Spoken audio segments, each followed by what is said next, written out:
Digan todos después de mí: ven Espíritu Santo, llena nuestros corazones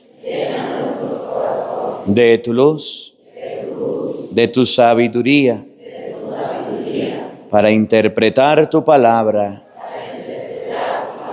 no como palabra humana,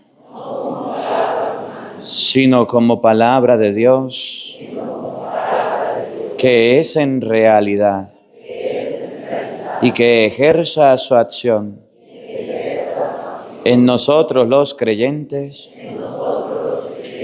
Amén. Buenos días, buenas tardes y buenas noches. Sean bienvenidos, queridos hermanos, a la meditación de la palabra de Dios. A ver, el lector, venga un lector, uno lo que estaba leyendo. Venga acá, haga favor. Vamos a compartir hoy la primera lectura. Hechos de los Apóstoles, capítulo 1, versículo 15 al 17. Después, versículo 20 al 26. Vamos a compartir Hechos, capítulo 15, versículo 17, capítulo 1, versículo 15 al 17, versículo del 20 al 26. Hoy dice la Biblia que nadie es indispensable. Usted está trabajando en la empresa, se enfermó, faltó una semana y a la semana que volvió, adivinen qué, pues ya hay otro.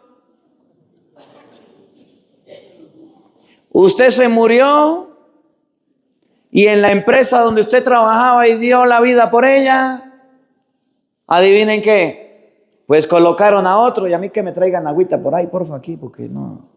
Gracias, póngamela aquí, por favor. Usted es casada. Y si se muere, no, es que antes de morirse ya la cambiaron, imagínese usted. Los de Venezuela, los hombres de Venezuela. Hoy dice la Biblia que nadie es indispensable. Que donde usted ya no sirva, lo cambia. Miren cómo son los hijos, los de Venezuela. ¿Ustedes quieren a sus hijos o no quieren a sus hijos? Nah, bueno, los aman, ¿sí o no? Y que nadie se meta con mi muchachito, ¿sí o no? Y el que se meta con mi hijo se la ve conmigo, ¿sí o no? De repente llegó una desconocida. ¿Saben cómo la llaman los hijos? Novia. ¿Y saben cómo lo llaman las hijas? Novio. Y como no vio, se enamoró. Y quedó novio, ciego. Y usted que dio todo por su hijo, todo por su hija, y usted que lo amaba y que lo quería y que era lo mejor para usted, le dice la mamá, le dice el hijo: mamá, me encontré una novia.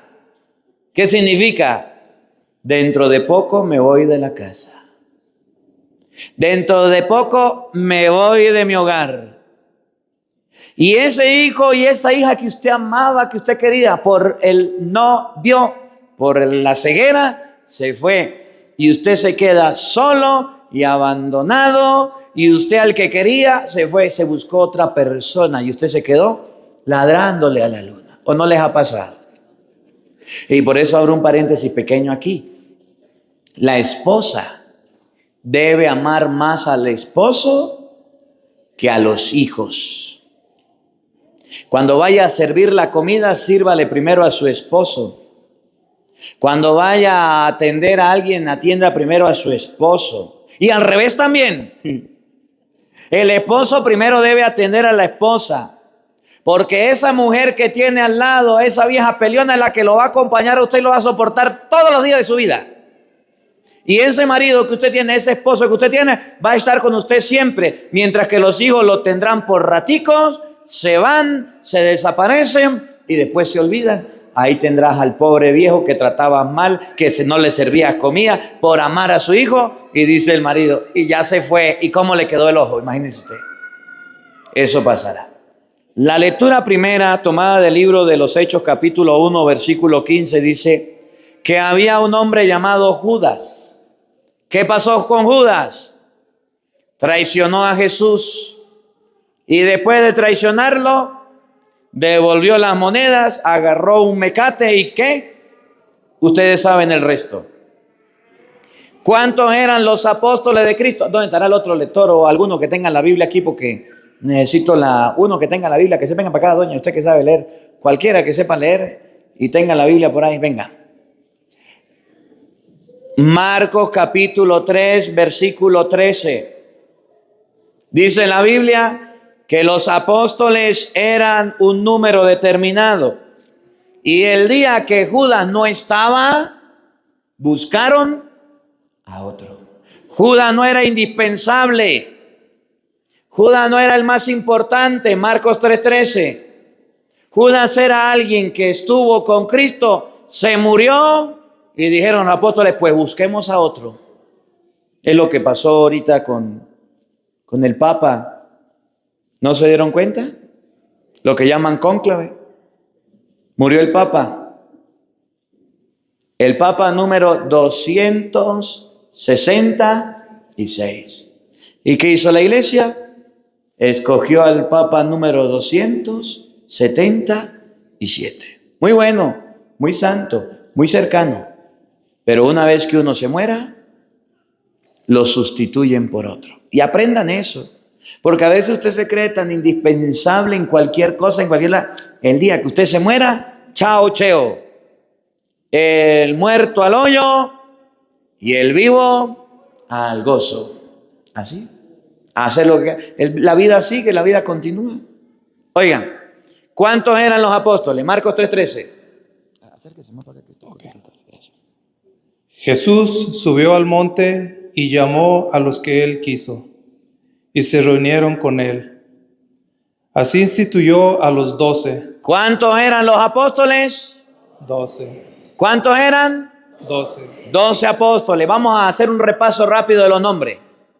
A los que llamó también apóstoles, para que estuvieran con él y para enviarlos a predicar. La tarea era estar con él y mandarlos a predicar. Primero estar con Cristo y después predicar. Apóstol la palabra. No se vayan a predicar sin antes hacer oración. Usted puede hablar muy bonito y tener muchos dones y carisma y muchos regalos de Dios, pero si no hace oración, en la misión le va a ir mal. Mal significa no que lo van a tratar mal, mal significa que no habrá ninguna conversión. La Biblia dice que primero hay que estar con Cristo y después hablar de Cristo. Y si usted lo hace al revés, primero hablo de Cristo y después quiero estar con Él, está haciéndolo mal. Primero lo llamó para que estuviera con Él y después mandarlos a predicar. Oigan. Dándoles poder para echar demonios. Estos son los 12. Los 12. Simón, quien puso por nombre Pedro. 1.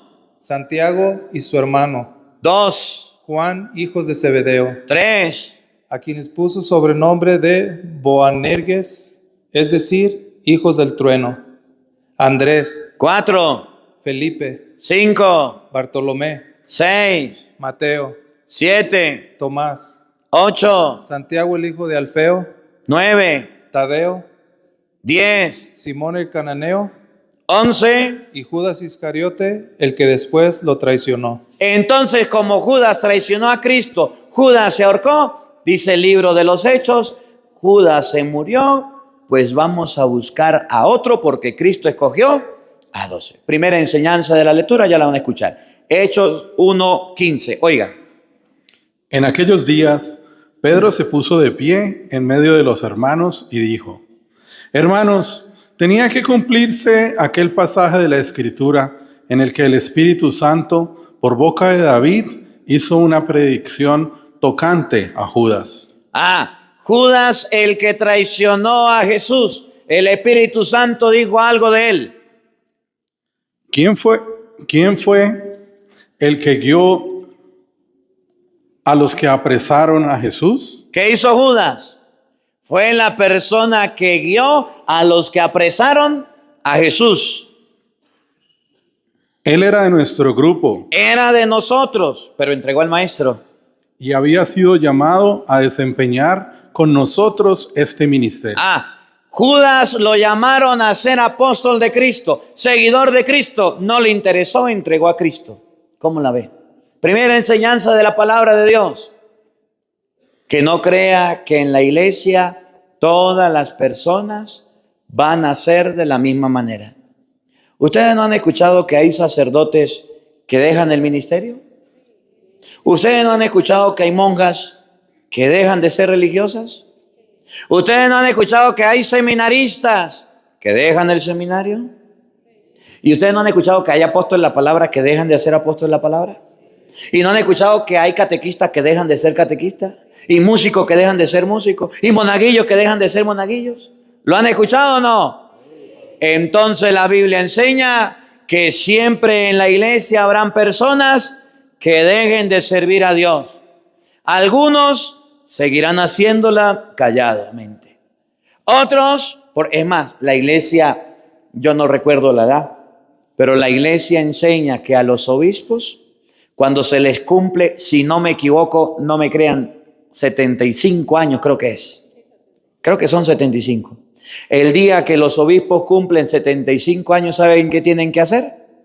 Hacer una carta y mandársela al Papa y decirle: Sumo Pontífice, hasta hoy ya cumplí 75 años. Renuncio a ejercer el obispado. Sigo siendo obispo, pero renuncio a ejercer. Y el Papa le manda la respuesta y en el obispo donde esté, le manda a otro obispo nuevo. Se puede renunciar en cualquier momento a la fe. Judas lo hizo. Entonces no nos escandalicemos porque en la iglesia el cura carismático y querido llamado se fue. Tenía que pasar. Es que el coordinador era el maximito, era lo mejorcito y se fue. Tenía que pasar.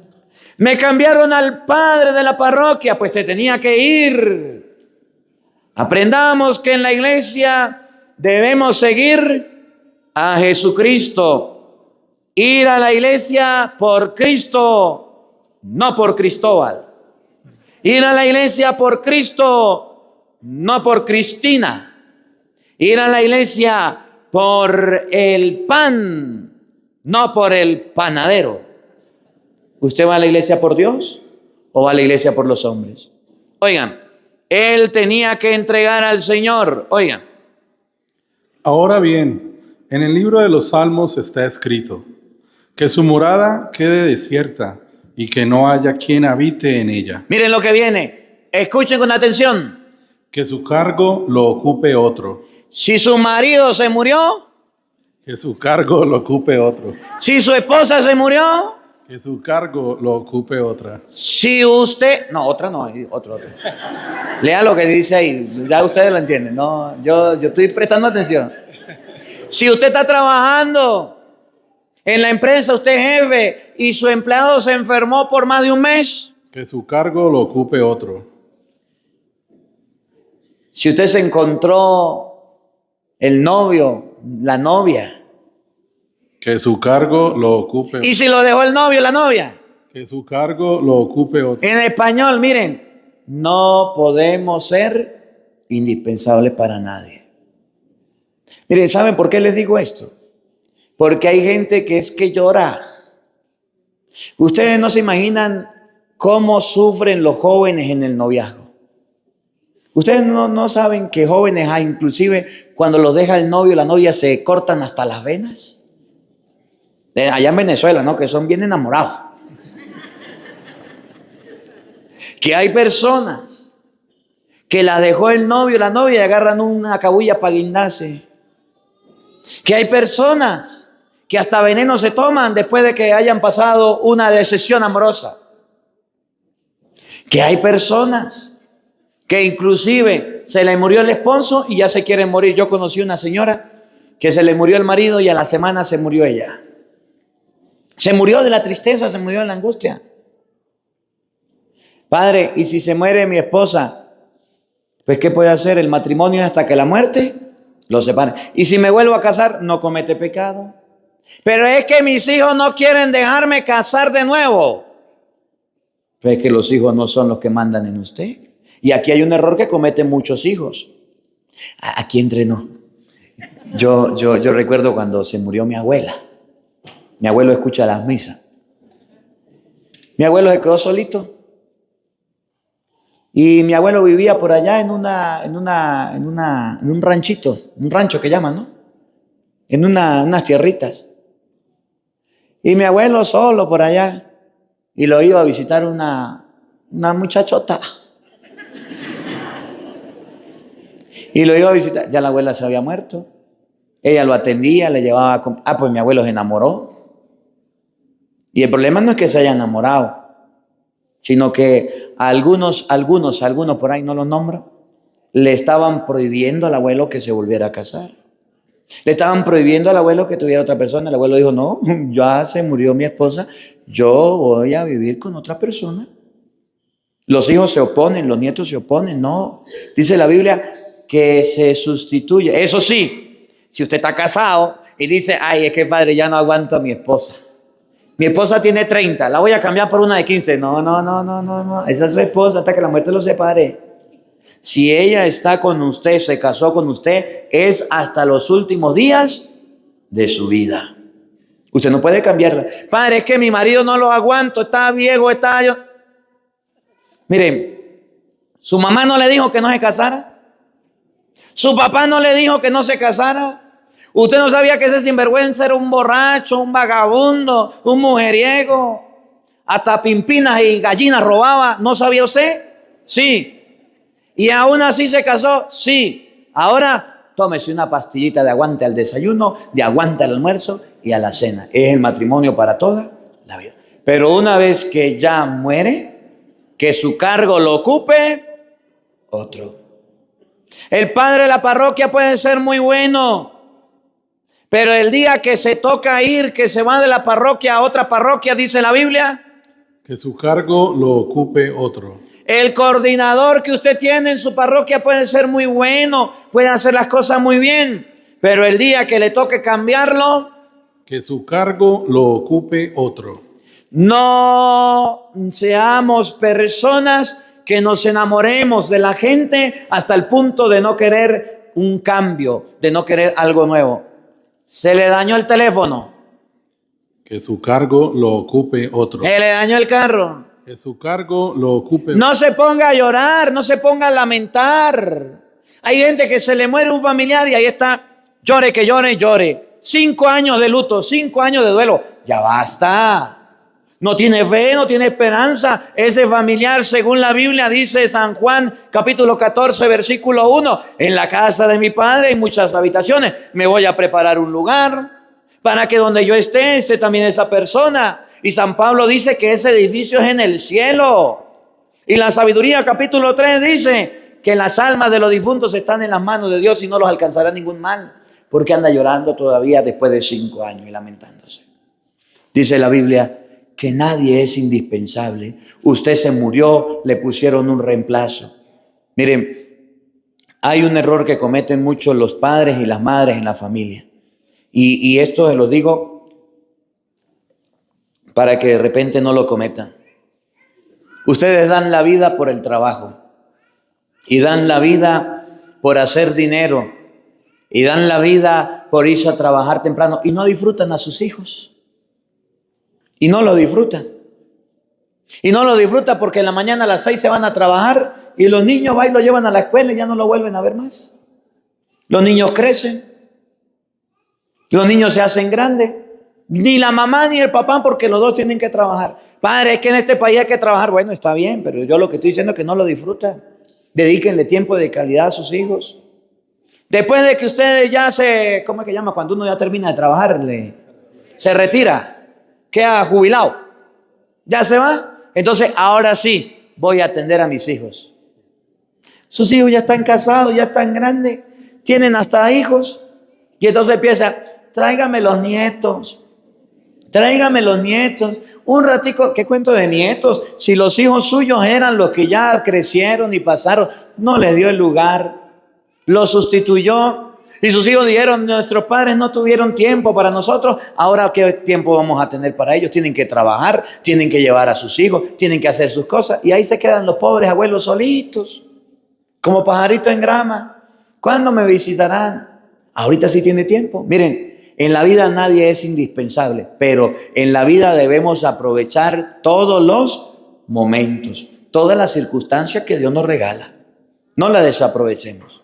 Hoy la primera lectura enseña que Judas Iscariote traicionó a Cristo, se portó mal y los apóstoles no se quedaron bravos. No vamos a quedar 11 solamente, ahí hay traidor, no queremos, no. Abrieron la oportunidad para otra experiencia, abrieron la oportunidad para que otro entrara, para que otro viniera. No podemos ser tan cerrados en la vida. Tenemos un grupo de apostolado, solamente somos 10 y aquí nadie puede entrar y aquí nadie puede venir. Mire, yo trabajé en una parroquia donde había una pareja que vivían en concubinato. Y había un grupo de apostolado muy duro, muy radical en la parroquia donde yo trabajaba. Y esta pareja que vivían en concubinato una vez fue a la misa. Yo no los conocía, ellos no me conocían. Lo cierto es que escucharon la predicación y dijeron que iban a ir a esa iglesia siempre. Se acercaron a mí, me saludaron, los conocí. Yo no ando preguntando, ¿usted es casado o no es casado? Les predico, usted verá si escucha. ¿Usted es soltero? Yo eso no me interesa. Lo cierto es que se empezaron a comprometer en la iglesia. Se empezaron a comprometer. Entonces un día se acercaron y me dijeron, padre, queremos pertenecer a un grupo de apostolado. Y yo no sabía quiénes eran. Y yo le dije, está bien. Llamé a la coordinadora de un movimiento de apostolado, precisamente el de ese que era más radical, sin saber. Le dije, mire, ellos quieren pertenecer a su grupo. Quieren pertenecer al grupo de apostolado de ustedes. Y dijo la señora, no, padre, porque no son casados por la iglesia. Ni yo sabía eso. Yo le dije, bueno, gracias. Se retiró. Y le dije, ¿y ustedes no son casados por la iglesia? No, padre. Yo le dije, no se preocupe, lo vamos a casar.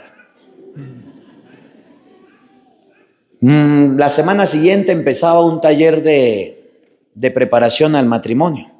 Creo que eran 3 meses o 6 meses, no sé cuánto duraba el taller. Y ella tenían todos los requisitos, tenían bautizo, confirmación, tenían todo, faltaba era casar, una pareja joven.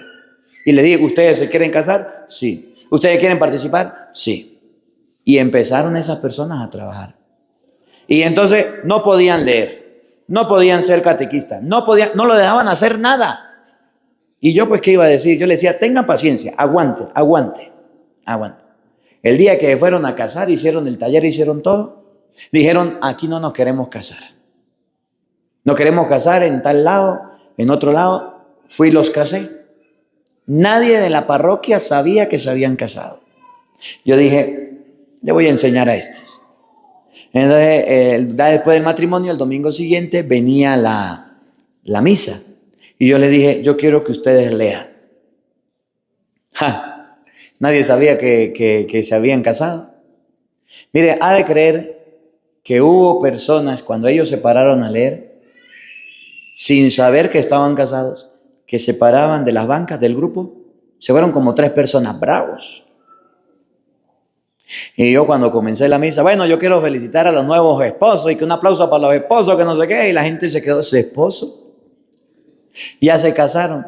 Ahora van a ser los encargados de la pastoral familiar. Los coloqué encargados de la pastoral familiar. Y aquellos que tenían un grupo tan grande y tan bonito fueron disminuyendo. Eran tan cerrados, no le permitían entrar a nadie. El grupo que tenían se acabó. Se terminó. Y estos que eran encargados de la pastoral familiar, logramos hacer, conté 50 matrimonios con ellos. En el tiempo que estuve, 50 matrimonios que ellos prepararon para que se casaran las personas.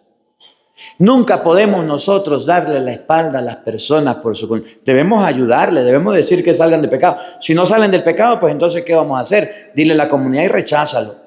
Pero si son personas, son seres humanos, que su cargo lo ocupe otro, abran la oportunidad para otras personas. Si ustedes son músicos, pues que otros vengan a cantar. Si son catequistas, pues que otros vengan a ser catequistas. Si son lectores, pues que otros vengan y si lo hacen mejor que yo, mejor. Denle la oportunidad a otras personas para que se acerquen a la iglesia. No sean personas cerradas que digan, no, es mi grupo y es esto. Eso está mal. Que su cargo lo ocupe otro. Oigan, Hace falta, por tanto, que uno hace falta, por tanto, que uno se asocie a nosotros como testigo de la resurrección de Jesús. ¿Cómo qué? Testigo de la resurrección de Jesús. ¿Saben qué es un testigo? San Lucas, capítulo 1, versículo 1. Dijo Pedro, necesitamos un testigo de la resurrección del Señor que haya visto al Señor resucitar. Y entonces escogieron a dos. Miren lo que es un testigo, que es la invitación que nosotros debemos tener, ser testigos en la iglesia de las cosas de Dios. Ustedes no pueden salir de una misa sin irse a hablar de las cosas de Dios. Ustedes no pueden salir de la misa y llegar a su casa y decir, ¿cómo estuvo la misa? Bien. ¿Y qué tal el padre? Lo conocí. Ajá, ¿y cómo le fue? Bien. No. Cuando alguien en su casa le pregunte, ¿cómo le fue? ¿Qué tal esto? Venga, para contarle. Ustedes no han visto bueno, a lo mejor no la han visto. Cuando un católico llega a la iglesia y es nuevo, la gente lo mira de arriba abajo. Este es nuevo. Y el nuevo dice, se queda con la cabeza agachada. Y si la persona nueva que viene tiene algún defecto, lo que sea, y lo veo mal vestido, agarro mi bolsa y me voy para otro lado. Me aparto. Me alejo. Me aparto de la persona nueva porque no la conozco, no sé quién es. Cuando un borracho llega a una cantina, los otros borrachos, aunque no lo conozcan, venga, le brindo una. No se conocen, pero en un minuto ya son íntimos amigos, íntimas amigas. Pasan la noche compartiendo y hablando y se hacen los mejores amigos, hasta cantan juntos. Y se quedan y se pasan el número, se conocen. Y en la iglesia no pasa eso. En la iglesia nosotros, en vez de ser testigos de las cosas de Dios, parece que somos contrarios a las cosas de Dios. ¿Cómo le fue en la misa? Ay, más o menos. No, cuando usted llega a su casa, diga, bien, gracias a Dios. Venga para explicarle lo que dijo el Padre. Habló de la palabra de Dios, dijo esto. Que le den 1 para que comience y 2 para que se calle. Que usted pueda empezar a hablar y explicar las cosas de Dios bien. Eso es un testigo. Aquel que vio las cosas y dice, las cosas como son, pasó así, se vivió de esta manera. Así la gente viene a la misa. La gente se acerca a las cosas de Dios por lo que nosotros digamos. Es que el padre no se le oía bien, estaba viejito, no miraba bien. Pobrecito el padre. Va a decir la gente, ¿y para qué vuelvo a la misa? Uy, no, en esa iglesia no se escuchan bien porque los micrófonos no se... ¿Cómo vuelvo a la iglesia? ¿Cómo arrastro a las personas? ¿Qué es un testigo? Oigan, Lucas 1:1. Algunas personas han hecho empeño por ordenar una narración de los acontecimientos que se han cumplido entre nosotros. Un testigo es aquel que narra los acontecimientos que se cumplieron, que cuentan las cosas como son. Yo no sé si usted alguna vez, ahorita porque hay televisor, ¿verdad? Pero anteriormente no había televisor. ¿Recuerdan ese tiempo? ¿Recuerdan? Y entonces, yo no sé, habían personas que eran fanáticas al fútbol. ¿Se acuerdan? ¿Alguna vez escucharon un partido de fútbol narrado por la radio?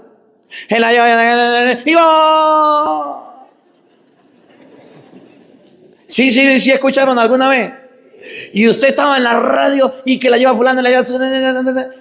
Ahorita no es tan emocionante, pero en el tiempo de antes, guara, eso es un testigo. Aquel que narra las cosas con pasión, con cariño, con amor. Sucedió así, sucedió de esta manera, sucedió de aquella manera. La misa, la celebración, la Eucaristía, las cosas de Dios. Eso es lo mejor, eso es lo máximo, es una bendición. En la iglesia tenemos un coro extraordinario, unos lectores brillantes, un cura que es lo maximito. Las oraciones que hacemos en la iglesia son bellas, son lindas, son hermosas. Cuando uno va a la iglesia se siente una paz tan linda y el otro le dice, lléveme, yo quiero ir. Usted le está narrando las cosas como si la estuvieran viendo. ¿Por qué la gente no viene a la misa? Porque los cristianos de hoy día están muertos en el alma y bien apagados. No son testigos, no narran las cosas como son. Puesto que muchos han intentado ordenar las cosas como sucedieron desde el principio, tal como nos han sido transmitidas por aquellos que fueron los primeros testigos por aquellos que fueron los primeros testigos. y que después se hicieron servidores de la palabra. Y esos testigos son servidores de la palabra. Después de haber investigado cuidadosamente todo desde el principio. Yo también investigué. También a mí me ha parecido bien escribir un relato ordenado para ti. Eso es un testigo. Aquel que recibe la formación, las cosas de Dios, y va y las transmite, va y las enseña. Eso es un testigo. Entonces dice la Biblia, se murió un testigo, Judas Iscariote. Ahora vamos a escoger a otro. Oigan. Uno que sea de los que nos acompañaron mientras convivió con nosotros el Señor Jesús. Desde que Juan bautizaba hasta el día de la ascensión. Sí. Propusieron entonces a dos. Propusieron a dos. A José Barsabá, Uno llamado Barsabá, por sobrenombre el Justo, el justo. y a Matías. Y se pusieron a orar de este modo. ¿Se pusieron a qué? A orar, ¿Se pusieron a qué? a orar, Para tomar decisiones hay que. orar. Usted antes de tomar una decisión ora. Usted antes de casarse, miren, nosotros los sacerdotes y los diáconos, antes de ser ordenados, la iglesia nos pide un retiro. Yo me acuerdo cuando iba a ser ordenado diácono, me mandaron un retiro de una semana para que lo piense bien. Y cuando iba a ser cura, me mandaron a un retiro de una semana para que lo piense bien, para que ore, para que le pida a Dios. ¿Usted ora cuando va a tomar una decisión? ¿En su vida, en su familia, en su trabajo? ¿O es de los que toman decisiones a los arranques? Me molesté del trabajo, me hicieron molestar, me voy. Y al otro día, desempleado público. Me molesté con mi esposa, no la aguanto, no la soporto. Y al otro día, se quedó sin mujer. Me molesté con mis padres, me voy de la casa. Y al otro día, en la calle, sin saber qué hacer. Hay personas así que son como el fósforo, que toman decisión a la primera. No. Cuando usted vaya a tomar una decisión, piense, utilice la cabeza y diga, voy a tomar una decisión, voy a orar. Siga.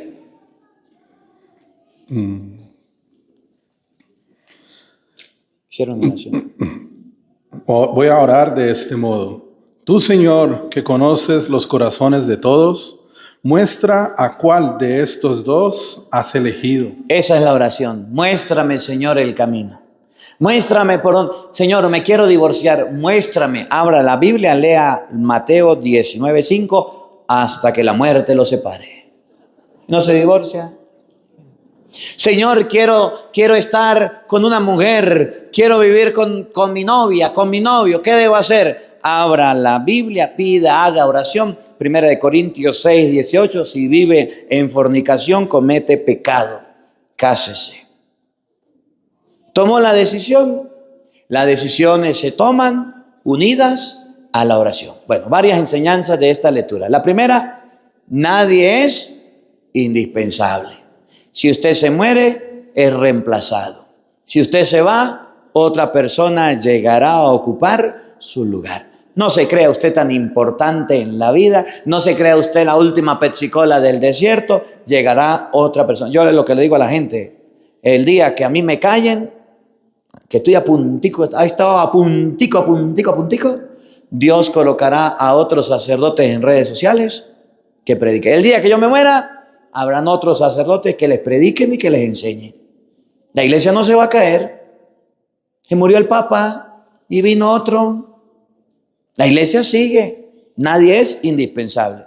Segunda enseñanza. Debemos ser testigos de las cosas de Dios. Hable bien de su iglesia. Hable bien de su parroquia. Hable bien de su sacerdote. no hable mal, porque si usted no es testigo, entonces la gente rechazará las cosas de Dios. Y tercero, antes de tomar una decisión, haga oración. Que la palabra de Dios habite en nuestros corazones. Amén.